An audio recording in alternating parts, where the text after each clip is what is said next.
Hello dear एजी class YouTube channel में आपका स्वागत है। बीए 4 सेमेस्टर ऑल यूनिवर्सिटी लेकिन हम खास करके LMNMU ललित नारायण मिथिला यूनिवर्सिटी के लिए बना रहे हैं। तो यह है पॉलिटिकल साइंस MJC 5। इसमें यूनिट 1 है तुलनात्मक राजनीति। इसमें टोटल सब्जेक्टिव क्वेश्चन बताएंगे, तो सभी क्वेश्चन को आपको याद कर लेना है। ये क्वेश्चन बहुत ही इम्पोर्टेंट होने वाला है। तो इसमें सभी विषय के PDF बिल्कुल आपको फ्री में मिलेगा। आपको इस नंबर पे व्हाट्सएप मैसेज करना है, आपको मिल जाएगा। तो चलिए वीडियो को स्टार्ट करते हैं। देखिए, 1 नंबर क्वेश्चन है, तुलनात्मक राजनीति का अर्थ प्रकृति एवं क्षेत्र का वर्णन कीजिए। और ये बहुत ही इम्पोर्टेंट क्वेश्चन है।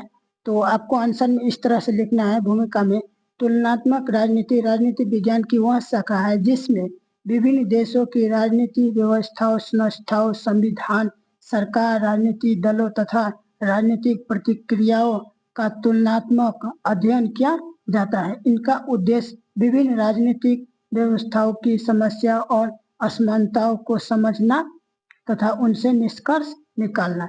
तो इस प्रकार की प्रक्रिया को क्या कहा जाता है? तो तुलनात्मक राजनीति कहा जाता है।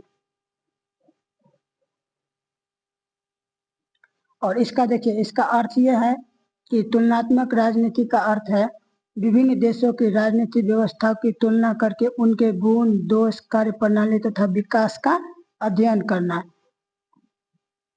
और देखिए यहाँ पे पॉइंट है, तुलनात्मक राजनीति का क्षेत्र क्या है? तो देखिए, संविधान का अध्ययन, शासन प्रणाली, विधायिका, कार्यपालिका एवं न्यायपालिका, राजनीतिक दल एवं दबाव समूह, चुनाव प्रणाली, राजनीतिक संस्कृति, लोक प्रशासन, अंतर्राष्ट्रीय प्रभाव एवं वैश्वीकरण। यहाँ पे है तुलनात्मक राजनीति की प्रकृति। यह विज्ञान का अध्ययन है। यह तुलनात्मक पद्धति पर आधारित है। यह व्यवहारवादी दृष्टिकोण को अपनाती है। यह राजनीतिक संस्थाओं एवं प्रतिक्रियाओं दोनों है का अध्ययन करती है। यह व्यवहारवादी एवं गतिशील विषय है। तो इस प्रकार से आपको इसका आंसर लिखना है। और देखिए इसका महत्व यह है कि देखिए, विभिन्न देशों की शासन प्रणालियों की समझने में सहायता मिलती है, लोकतंत्र को मजबूत बनाने में सहायक है, राजनीतिक समस्याओं के समाधान में उपयोगी है, नई नीतियों के निर्माण में सहायता करती है, अंतर्राष्ट्रीय समझ एवं सहयोग को बढ़ावा मिलती है। तो इस प्रकार से आपको इसका आंसर लिख देना है।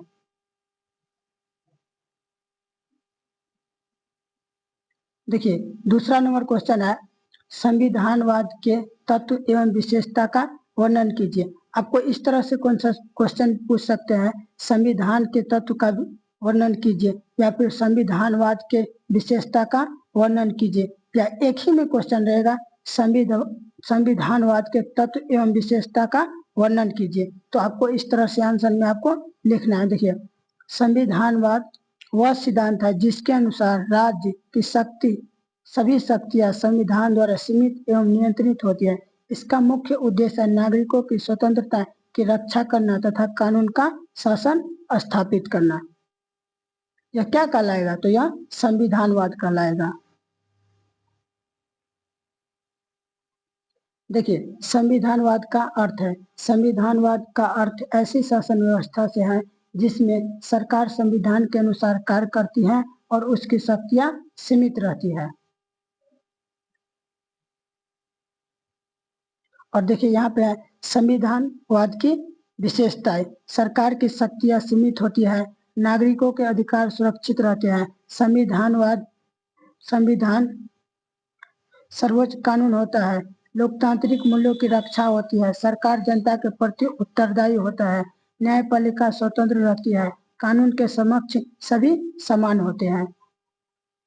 और यहाँ पे देखिए, संविधानवाद के प्रमुख तत्व, संविधान की सर्वोच्चता, विधि का शासन, मौलिक अधिकारों की रक्षा। और यहाँ पे है शक्तियों का पृथक्करण, स्वतंत्रता न्यायपालिका, उत्तरदायी सरकार, लोकतांत्रिक शासन, न्यायिक समीक्षा। और देखिए, संविधानवाद का महत्व यह है कि नागरिक स्वतंत्रता की रक्षा करता है, निरंकुश शासन को रोकता है, लोकतंत्र को मजबूत बनाता है, सुशासन एवं राजनीतिक स्थिरता स्थापित करता है, समाज के समग्र विकास में सहायता होता है। तो इस प्रकार से आपको आंसर में लिखना है। देखिए इसका निष्कर्ष यह निकलता है, संविधानवाद लोकतंत्र शासन की आधारित है।